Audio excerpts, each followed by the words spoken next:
questions. As already mentioned, we'll share the presentation with everyone afterwards, and there's quite a lot of links in the presentation throughout. So it probably answers to any sort of detailed questions could probably be found on those links. If we don't know the answer here today, we'll collate them and we'll email out answers later on. Because, for example, I'm not really an expert on some of the sort of vitamins and healthy start side of things. I'm more on the Newman Food Alliance kind of things. So first and foremost, let's talk about the Newman Food Alliance. Basically, it's there's a sort of a little diagram there of the mighty sandwich, and it's really what it is. It's about kind of matching the need, which you see at the bottom. Again, the slides will be shared. I recognise they're really small writing there, so you can look at that in more detail about the actual process of kind of matching need from residents who need to access food, but also the supply of food that comes in from organisations like FareShare and Felix. So the Food Alliance itself has around about 40 members or partners, and one of the partners is Newham Council, and the council pays for the delivery drive to pick up the surplus food from Felix FareShare and sort of transport it around the various other partners, those food banks and food clubs. And it's actually quite a huge operation. Surplus food is food that's really good to still eat. It might be slightly beyond the best before date, but still edible, or it might be close to the use by date, and it's something where the supermarkets or the retailers can't sell, and it's kind of making sure that food isn't wasted and it can be distributed out. Because it's surplus food, when residents go to a food bank, it can really vary from week to week what they have in stock, what they have in available, what they have as that's available to give out. So it's not really a kind of a substitute for going to the supermarket or local shop, but if it can reduce people's overall food bill down, which they can use to spend elsewhere, that's a really good thing. And the key thing is really to say that it's not just about food. Food banks themselves have other sort of services available there. There might be like a debt management service, or they might have somebody in who can help with employability and things like that there. So it's an access to other services like Our New Money. Some cost of living outreach team might go to a food bank or a food club, things like that. So if we go on to the next slide, I'll talk about a little bit about the food banks and the food clubs. And actually, just to give you a bit of an idea of scale, I'd say roughly around about 4,000 households are supported each week in Newham at these food banks and food clubs, and 3,000 of those households have children in them. So it's quite a big big sort of help to our local community. I'll talk about the differences between food banks and food clubs. Food banks kind of traditionally are really about short-term emergency situations. And I've put some examples on there so you can look at them later, but it could be that somebody is applying for universal credit or other benefits and it's taking time for that to come through. There could be sudden changes in situation. Maybe there's a domestic violence issue and people are fleeing their homes, or it could be a boiler breakdown, a car breakdown. It's just something that's happened that is causing that short-term financial crunch where people can't afford food. And it's really short-term. We say maybe for a few weeks, that kind of thing is that kind of level of support.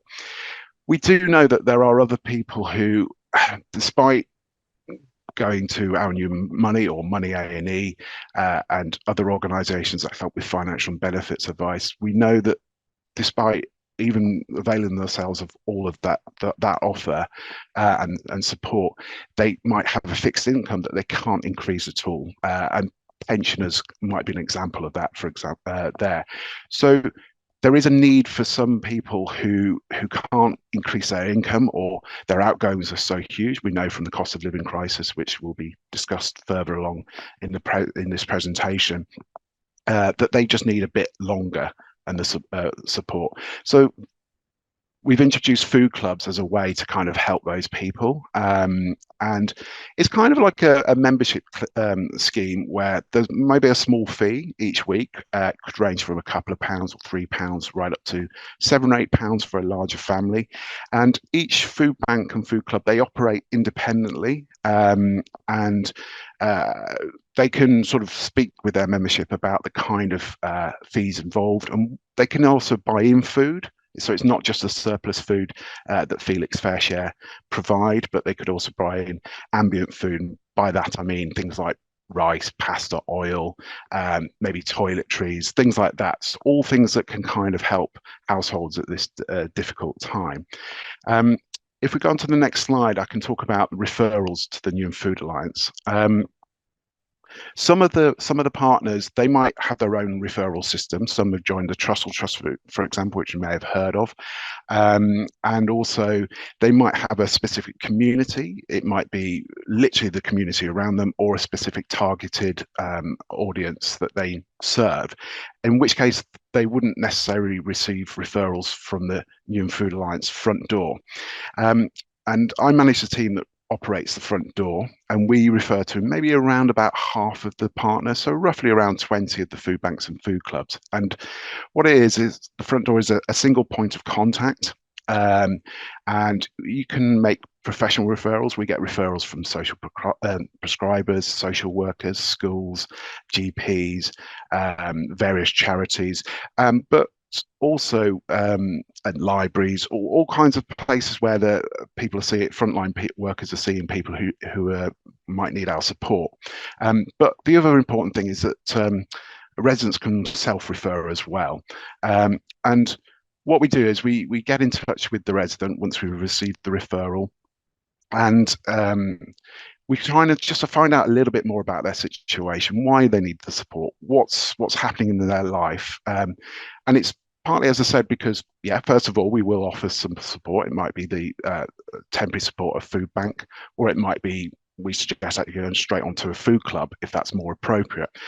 But by finding out their situation, we can signpost other support. So if it's benefits and welfare advice they need, or maybe they need to access the hardship fund, and again, I'm sort of saying things that will come later on in the presentation, then we can tell people about our Newham Money services. If it's work related, we can of course tell them about our Newham Work as well, and the support around that. So there's various organisations that we can refer people to, or signposts. If there's sort of mental health issues or something like that, we might mention Mind or Talking Therapies.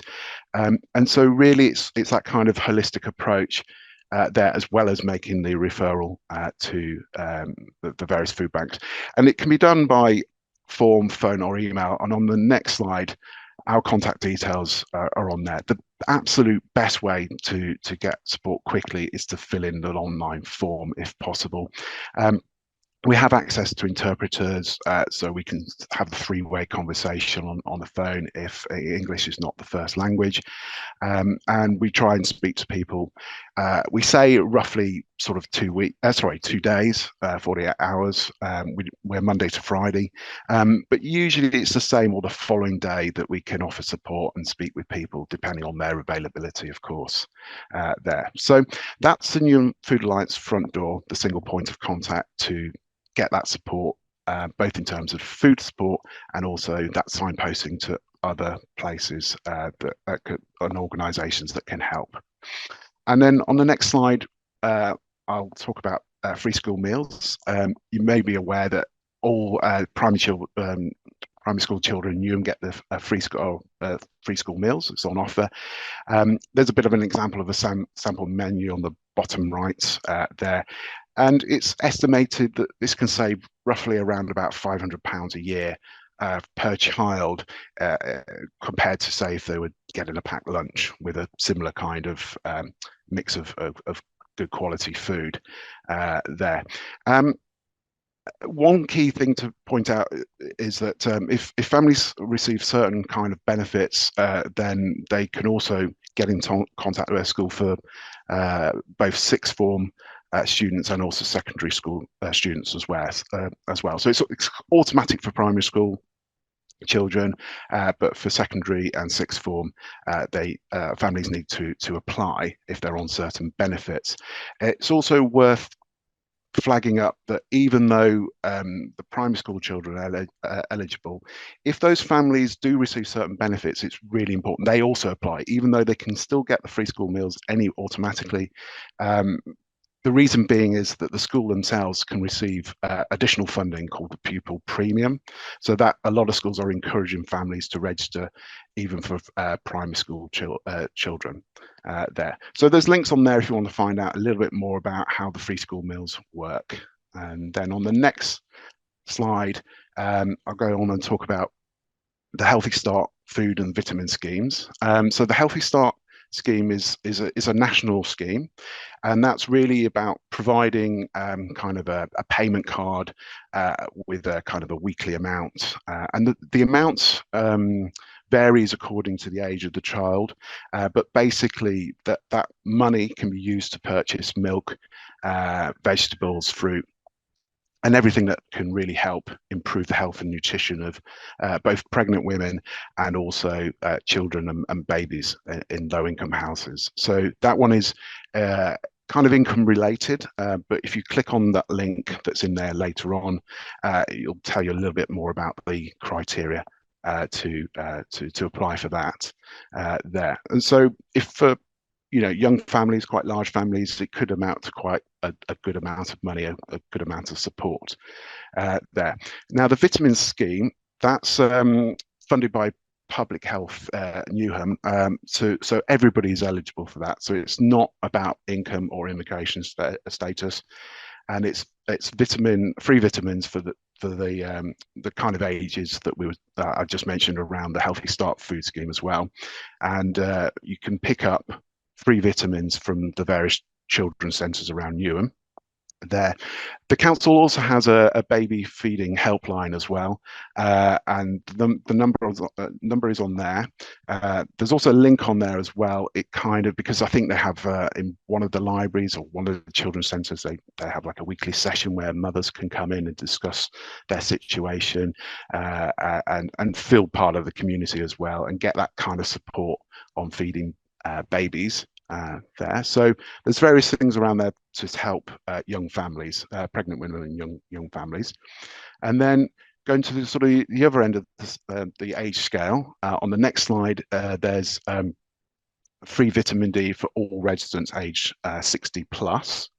And there is, again, you can pick up these vitamins in various places around Newham, and there's a link on there. I think the slide's just come up that can kind of show you where those age 60 can pick up the vitamin D tablets or supplements there. So that's kind of the end of the food and vitamins and Healthy Start and free school meals side of things. If you've got any questions, please put. Yeah, hi, I'm Megan. I'm going to go through fuel poverty, the energy crisis. So we're going to start by looking at the impact of cold homes on residents' health and well-being, and then we'll go on to discuss a little bit more about the support that's available and how you can best signpost people towards that. Thank you. So firstly, just a little bit more broadly about what actually is fuel poverty and what the current situation with fuel poverty in Newham looks like. So fuel poverty is defined as people who are living in a property that has a low energy efficiency rating. And if they were, so that basically just means it's a leaky property or it's quite expensive to heat. And if they were to spend the amount that they need to get it to a comfortable level, then the residual income that's left over would leave them below the poverty line.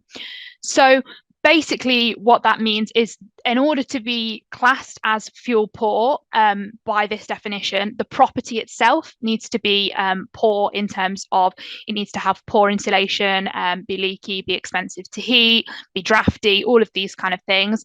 And the residents need to have, if they spend enough, then they need to have an income that would put them below the poverty line. So using this definition, Newham has the second highest rate of fuel poverty in London, and the 21st highest in the country. So it's a big problem that's seen by Newham residents. So 16% of households in 2020 were defined as living in fuel poverty. These statistics are slightly out of date. However, this is the most kind of up-to-date full data set we have, but the kind of half-year estimates are showing a similar kind of number around the 16-17%. These numbers are likely to be far higher in winter, as obviously what we tend to see in winter is people who obviously haven't had the boiler on over summer then try and use their boiler, and their boiler's broke or the boiler's less efficient, and things like that, and which leads to them being in fuel poverty when they weren't aware of it in the summer. So as much as we try and have these conversations throughout the year, it can be really difficult to have these conversations in summer. And as we start to move now into the colder months, we will expect to see more people reporting struggling to heat their homes. So if you just want to, the diagram in the top right, it's probably quite small for you to be able to see it. But that just shows a map of the borough, and kind of the darker the red, the higher the levels of fuel poverty are in that area. I have just seen a question come through, but I will do the questions at the end. I think that will just keep it flowing nicely. So can I have the next slide, please? Thank you. So the three main drivers of fuel poverty are low income, like I said earlier, poor energy efficiency of the home. So that basically just means that the home's poorly insulated, expensive to heat, leaky, drafty, all of these kind of things, and high fuel prices, which obviously we saw last year particularly. So all the population are at some risk of fuel poverty, but there are certain groups that just due to external factors are at the highest risk. So example of this is private renters. So in Newham particularly, we have a really high rate of private renters. So over half of our housing stock is privately rented. And issues here arise with the fact that private renters don't have the same autonomy or funds to be able to actually improve the property. They're often reliant on landlords. Landlords obviously don't live in the property, so they don't see how poor the living conditions actually might be. Another one is people on prepayment meters. So these are kind of the most expensive heating that you can get. These also tend to be people who are living on low income or struggling with financial difficulties anyway. Also, when it comes to support around the energy cap and things like that, which we'll go on to discuss later, it can be a little bit more difficult accessing this kind of support when people are living on prepayment meters.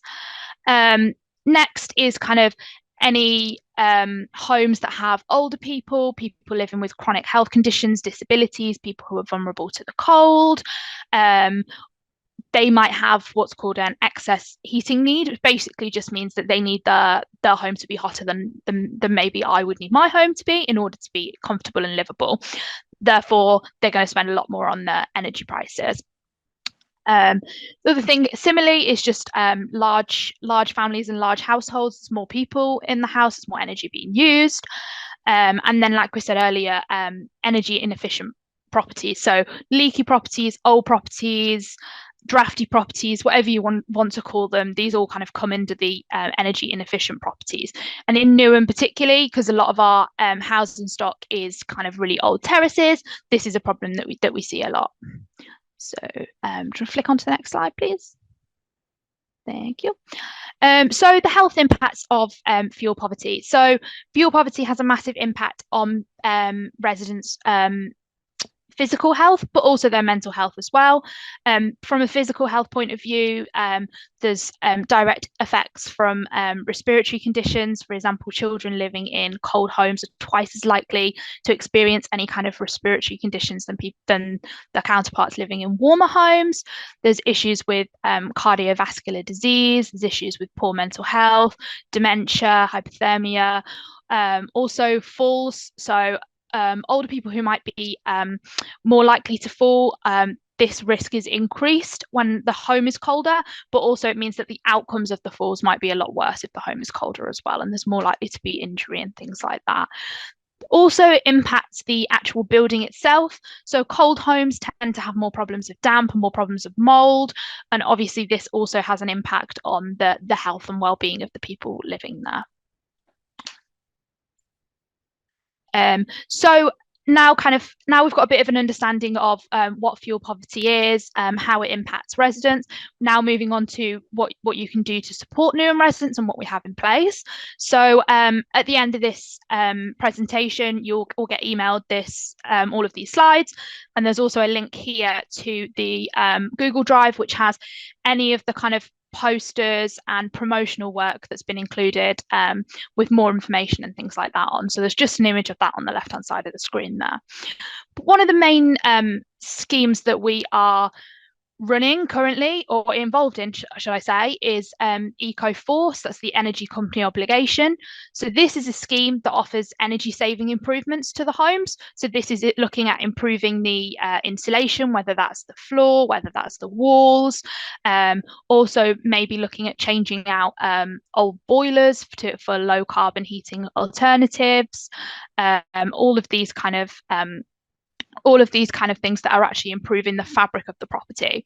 So the eligibility, there's a couple of different routes for eligibility, but this is open to people who own the homes or private renters, but they need their landlord's permission. So in order to be eligible, the resident needs to be on any kind of means tested benefit or have a household income of below £31,000. The property itself also has to have a low energy efficiency rating, which, like I said earlier, just means that it's poorly insulated, it's leaky, and that just means that there is the potential for it to be improved. So there's also other routes on this as well. So a GP can refer somebody to this, and all of on here there's the link to our website, and all of this is explained in a bit more detail there, and there's also some application forms and things like that just break down the eligibility. But yeah, a GP can refer somebody if they're living with a long-term health condition or disability that makes them vulnerable to the cold. So that tends to be anything kind of cardiovascular. Also there is those who, oh sorry, can we just flick back? Thank you. So the way that the scheme works is it's not a case of the resident gets the money and has to find installers to do the work. That's all kind of taken care of. So we're working with a local installer. There's more information about them on the slide, and when you get the slide, you can have a little look. But they basically will come into the property, look at what needs to be improved, and then arrange for that to happen.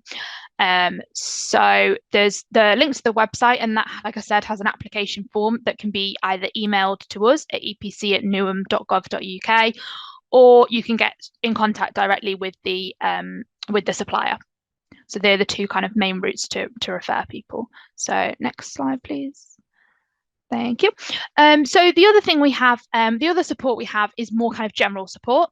So that's more looking at improving the property, and obviously that's not always possible, and that sometimes isn't the quickest way of doing things as well. So the other support we have available in Newham is a scheme that we're currently running called Stay Warm in Newham. So this is funded by the Cadent Foundation, and it means that we have the Green Doctors from Groundworks that are able to support Newham residents. So what it means is they can offer free energy advice and what they call green doctor visits, which is just where they look at the property, see if there's any kind of small improvements that can be made. This is things like putting reflectors behind the radiators to make them more efficient, changing out light bulbs, putting draft excluders, all of these kind of things. So the way this works is if someone apply, you can either apply online on behalf of somebody, and there's just a little image there of the application form just to kind of show how that works. And like I said, when this is all sent out, there'll be the link to that form as well. And then or the resident can apply themselves, and then they'll get a phone call. They'll talk them through their situation and see what advice and what support will work best for them. That could be kind of financial support, like I said, the Green Doctors visits.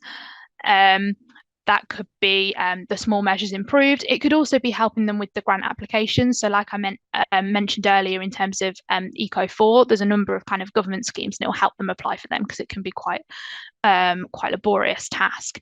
As well as the online support, we also have in-person support. So at the renewal programme on High Street North, there will be a Green Doctor from 11 a.m. to 1 p.m. every Tuesday.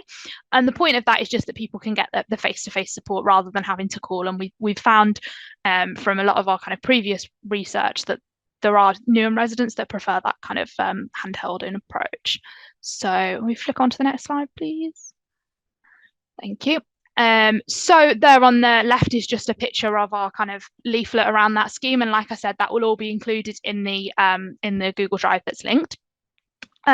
There's also other kind of fuel support. So there's the government simple energy advice, and that just has kind of tips and tricks on how to reduce energy usage, and also a helpline. There's priority services register. So this is free to join, and basically any residents that are vulnerable to the cold, so whether that's they're elderly, they're disabled, maybe they have certain machines that need to be running and things like that, then we advise that they join that, and it basically means that they will get prior notice if there's going to be any kind of power cuts, and they'll also get kind of any support. They'll kind of get that first, and they'll be prioritized. Like I said, that's free to join, and there's more information about that available on the website as well. The other thing is Shine, which offer a similar kind of service to the Stay Warm in Newham scheme. It's just kind of help and advice and signposting people, but the number that is there for that. And then the other resource is the National Energy Action, and they have loads of really great leaflets and tips and tricks, and also that's available in multiple different languages, and the link for the website is there as well, so that's really great to have a look at. Thank you. So just a little bit kind of an overview on energy. So the energy price cap obviously has been in the news a little bit more recently, but it's currently set at £2,074, and this is due to decrease in October. So then there's a table there that just shows you the daily standing charge and the price per kilowatt hour. The other question that we tend to get a lot is whether now is the right time to switch energy supplier. And if you'd have asked this kind of a year ago, we'd be saying no, but now it's time to, if there are kind of no exit fees or small exit fees, to start looking at whether there is a cheaper tariff out there available. And there's a link there to the Money Saving Experts page on that, and it breaks down all of the different tariffs and how much cheaper it could be. The one that kind of continuously comes out on top is the Octopus Energy. Next slide. Thank you. So other kind of financial energy support that's available. So we've looked more at kind of how to improve the home, or how to small tips and tricks. This is more the financial side of it. So from kind of the height of the energy crisis, there was the Help for Households website set up. That is still running and is still updated, and that shows a breakdown of all the kind of government cost of living support that's available. There's also our Newham Money, which Charlene will talk about in a little bit more detail later, so I won't go into too much. There's Citizens Advice, which again can offer small grants and kind of a bit more advice, and there's a link to that there. All energy companies have their own kind of energy trust or energy grant, or whatever they want to brand it as. One example that's on here is British Gas, because that's open to anybody, and that's kind of small payments of up to £1,500 to help pay off energy debt and things like that. And the link to apply for that is there as well. And then finally, like I mentioned earlier, the Stay Warm in Newham scheme. And then that's the link there to apply online, and that will show the form that we showed on the previous slide. There we go. And for the Help for the Household, so the cost of living payments, these are just broken down a little bit more here in terms of what different people might be eligible and when those payments will be coming in as well. So the main thing on here is just that kind of have a look at this in your own time is probably the best way to do it. And there's the links to more information on the government website there as well. But if there are any eligible households, they should be paid automatically. And if you are giving advice to someone or helping someone, you believe that they should have received one of these payments but haven't, there's a link there as well to chase that up.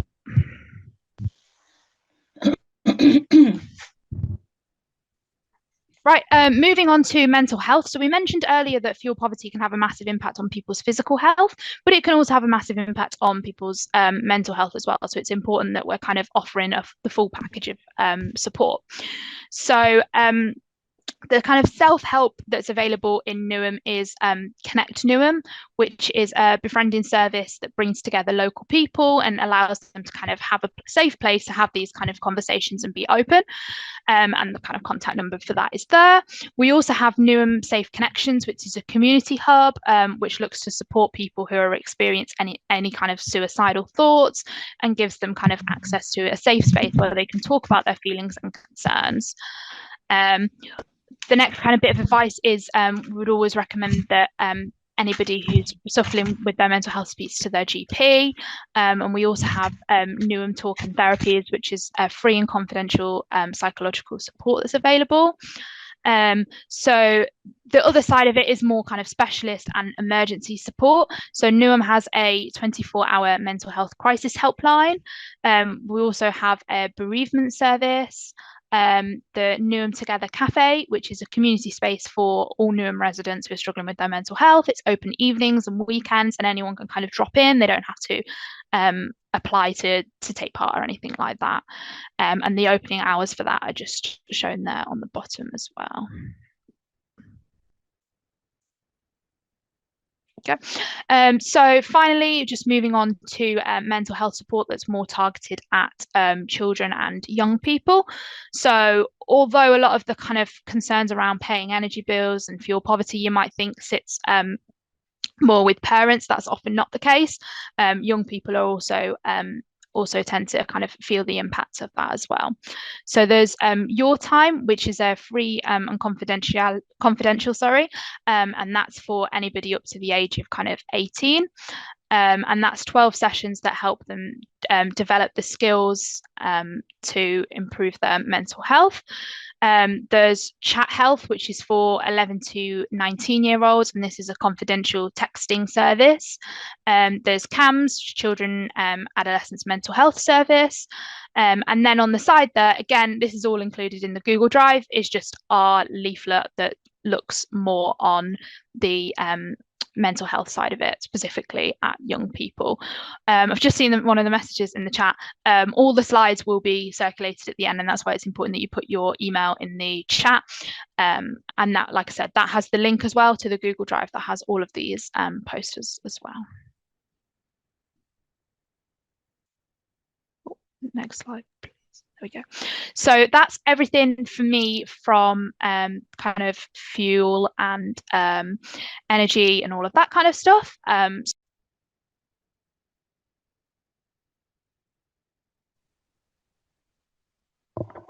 Good morning. I hope you can hear me. My name is Charlene, and I'm a financial wellbeing advisor at Our Newham Money. So Our Newham Money has come together to be able to be like a one-stop shop for like finding work, helping youth, managing money. We have learning and skills and business enterprise. So it's like coming to one place and being able to do a lot of internal referrals and help the local residents in one space. If we go to the next slide. So as mentioned before, the slides will be shared, but these are like the best ways that you can refer to us, how you get in contact with us. Some internal links and external links. We have like a contact us on our main sheet if you didn't, on our website, if you didn't understand like what element they would need from the business, which I'll explain shortly, is that you could just fill out contact us and somebody on the other end will be able to allocate to the correct department within our organization. So please do keep these slides because they've got a lot of information on them. If we go to the next slide, please. So Our New Money offers a free confidential service. So under us, we talk to local residents about smart spending, benefit income maximization, debt advice. We have hardship, which I'll explain a bit more shortly, affordable credit, and employment rights hub. So just raising awareness within our residents, helping them to be financially fit, explaining to them how to do a budget, doing income expenditure, thinking about where they're spending. I do a lot of sessions where we talk about something simple as loyalty cards. Like there's a lot of people that shop in many places that could get cash back or vouchers on top while they're shopping in different places. So we just try and maximize their budgeting, maximize their spending. If you want to buy, I know Christmas around the corner, so I'm use that as an excuse. But if you want to buy a gift for somebody and you know exactly what you want to buy, we'll show them how to go online and look for that product across many shops rather than just buying it from one shop. So these are all things that we need to encourage people to remember, because obviously we're in a time where, you know, money it can just be gone. So we need to be able to find other ways to save money and look out for our finances, and also deal with our mental health, because it's a really bad impact on that as well. We have a department that can help with benefits and income maximization, because there are a lot of people that are still not claiming all the benefits they could be entitled to. So we can do that in-house. We talk about debt. We help to set up payment plans for maybe council tax arrears, rent arrears. Again, as long as they live in Newham, then we are able to help those customers. Sorry, I just saw, again, if questions come up, I will answer them after. Um, and yes, we go through those. We can talk to some creditors, get them a little bit of grace, also set up payment plans. But this is just like they'd have to come in for one-to-one session. Their normal sessions are about 2 hours. We ask them to bring like bank statements. We do income expenditure with them, and we literally sit down with them and we work out a plan so that it releases stress from them. Because I can imagine having more than one bill, and then you know it can be overwhelming. We also offer a small affordable credit loan. We work in partnership with London Credit Union. Um, you you can apply for that through our website. They do income and expenditure review. It's like we kind of work in partnership with them, where they hold the money and everything goes through them, but you apply through our website, and it's up to 1,500. There is obviously interest on that, but they also do a saving plan alongside of that. So whatever you pay back monthly, they'd put £5 in a saving pot for you. So they're trying to like encourage you to save as well. So that more information is there as well. If you could go to the next slide for me, please. So our hardship fund is, as mentioned earlier, um, anyone that lives in Newham can apply for it. Everybody's case is different. Talking about low income families as well, when people that are working, they still can apply. It just means that the information that you give is how the vouchers are allocated. So if you're a family of 2 adults and 2 children, you would obviously get more money than somebody that was one adult and one child. So it just depends on the information that is provided. We used to do energy vouchers, but where British Gas has changed their system, you can only get it from certain shops. We now do actual vouchers for either Tesco's food vouchers, or we do backs payments to the customer. Every so often we get different funding pots. So I always say just apply, because if you can't fit into one category of that funding pot, we might have a smaller pot where we might be able to help you. Um, Normally around July, August, we do have a fund that we can help low income families with uniform going into for September. And especially with the digitally excluded and the elderly, if they might need something like a new fridge or washing machine, something like that, just filling out the form, and then there's a separate fund for that as well. So it is really good to just say, like, whatever the situation is, to let them apply, because we just don't know what pot of funding we will have at that particular time, and they might get a voucher, if not a backs payment. So please do encourage people just to fill out the form. If we go to the next slide, please. Thank you very much. So the homeless prevention advice service, like, we used to have it in-house, but we don't anymore. So when it comes to that, they have to do a self-assessment. So the link is there. We do have a team that might be able to help with general questions, but in terms of like someone being issued like maybe a Section 21 letter, or they might be having issues with their landlord, this is the best way for them to do this, the self-assessment. So please encourage them to do this. It's really difficult because we get a lot of home referrals, but we can't actually, all we could do is tell them to fill out this form, this online assessment. So please, and then if you have someone that wants to do to apply for a discretionary housing payment, this also has to go through here, whereas before you could just apply for it, but you have to go through the Homeless Prevention Advice Service now. So all the information is there, and if you have any questions, again, you can put it in a chat, and I will try my best to answer those ones. If we move on to the next slide, which is our Employment Rights Hub. So this one's a few years old.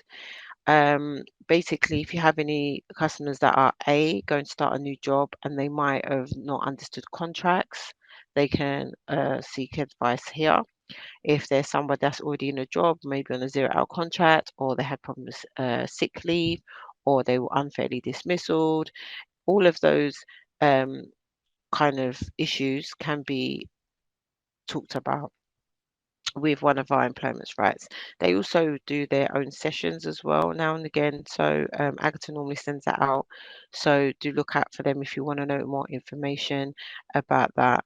So the main three things about employment status that they talk about, obviously, is the employee, the worker, and self-employed. So there is an element as well where I know self-employment is very hard for some people to understand, to grasp. Also with the taxes they have to pay and how to register, they can also help with those. So yes, please, if anyone is facing any wrongful dismissals, or want to take time off work, or anything's gone wrong with pay, their mental health, they're able to help and assist and refer if need be. And I go to the next slide. So again, housing comes up a lot for us. I did mention it just there, private housing enforcement in Newham. There's some information there that you can have to offer out to your customers or whoever you're working with, or for yourselves. Talking about property licensing and enforcing other housing laws. It's basically just giving advice for the private housing sector, because it's very difficult when you have to go through a landlord and then you can't get the results you need, or you need extra support. So these are the links that you can use, the email, contact number, for anybody that might be having any issues in their private accommodation. I apologize, I have a bit of a throat hurting at the moment, so I apologize for that. And if we go on to the next slide, please. In Newham, we get a lot of referrals to our Newham Money. So I just want to be clear, for some residents that might not be able to get to our offices, which is in Stratford, we also try and advise that there are other organisations that can do some of the elements that we do. And obviously, if you need to refer them, it's about knowing where they are, so that you're able to refer them to one that's closer to their accommodation, so that they don't have to travel too far, because 9 times out of 10, they would need to come into the office for certain issues and certain benefit checks and extra support. So we have obviously our Newham Money, we have the citizen advice information there, Money A&E, community links, the welfare benefits and the NUM's Solidarity Fund. So it is important that we are educating ourselves as well to what other organisations are out there that can support residents, and obviously maximize the reach to our local residents. They all offer different advices, but they do also offer money management. They some of them have grants that they can offer, and this is like a good tool for you to have to refer accordingly. So if we move on to the next slide, our financial well-being resources. So when we sit down with some customers, we always advise them to look online, like Money Expert, comparing, check. They can also check if their benefit calculator with entitled to, or there's other ones out there. So this is just a list of websites that they can look at in order to help them with money management, saving money, and being able to just be a bit more financial aware of what is happening for them. So with our hardship fund, we don't really ask for the form can take like 5 minutes, and then we literally ask them for like 3 months bank statements and a utility bill, and then the assessment is done.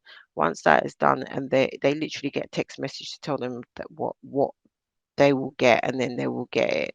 After that, one of our advisors will be able to contact them and then give them more like advice, like look out for um, ideas of saving, budgeting, which is really important. I'm not sure if anyone online today budgets, but it's really important to think about, how much money is incoming. Work out exactly how much money you have to run your household, and then be able to budget whatever's left. And these elements of doing research for making sure you're on the right benefit where you can save money. I know it can be difficult to shop at more than one supermarket, but it is really good to look around, especially if you're buying things regularly. Like for me, in the where I live, the water's very harsh. We can't drink it, so I will order online big bottles of water. I also have a filter, and like try and do the cheapest way to like consume water safely, if that makes sense.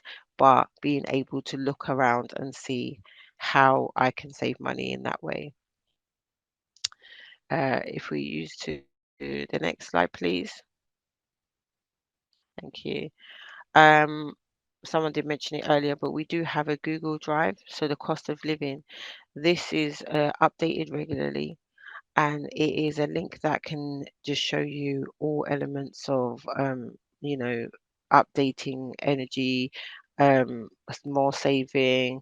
So please do, when you get your slide, save this link, click the link and save it, because it is updated and it gives you a lot of information that's happening, updates on many issues that our residents might be facing, and then obviously that will help us when we're delivering, and more information that we know, the more information we can give to our residents, that is great information for them. If you have any questions as well, there's an email for the cost of living crisis team that's there. So on to the next slide. If there are any questions, then I can do that now.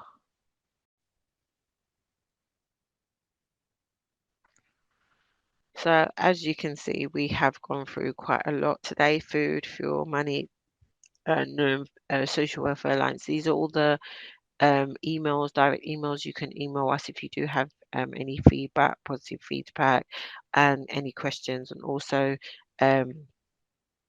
just if there are any in the chat, we will definitely get back to you on those questions.